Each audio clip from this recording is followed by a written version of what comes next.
বন্ধুরা দেখুন, মিপিকে খাবার দেওয়া হয়েছে, মুড়ি দেওয়া হয়েছে। দেখুন কিভাবে ফেলে টেলে সব খাচ্ছে, ইচ্ছে ইচ্ছে করে ফেলছে। ওই যে শাক আছে, শাক শাক দেওয়া হয়েছে।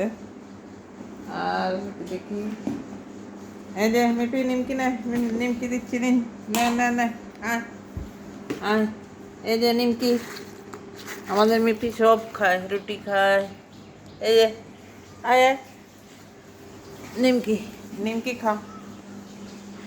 এই যে কোথায় গিয়ে বসে পড়েছে, এমন জায়গায় বসেছে যাতে ওর গায়ে হাওয়া লাগুক, এরকম জায়গায় বসে থাকে। এনে খা, কেন কেন কেন। এই যে নিমকি দিয়েছি, নিমকি খাবে। বন্ধুরা কেমন লাগছে মিপিকে? ওই যে নিমকি খাচ্ছে। এমন কোনো জিনিস নেই মিপি খায় না, মিপি সব জিনিস খায় আমাদের। তো বন্ধুরা ঠিক আছে, কেমন লাগছে অবশ্যই কমেন্ট করবেন, ভালো লাগলে লাইক করবেন, চ্যানেলে নতুন হলে সাবস্ক্রাইব করে পাশে থাকবেন। তো সবাই ভালো থাকুন এই গরমে।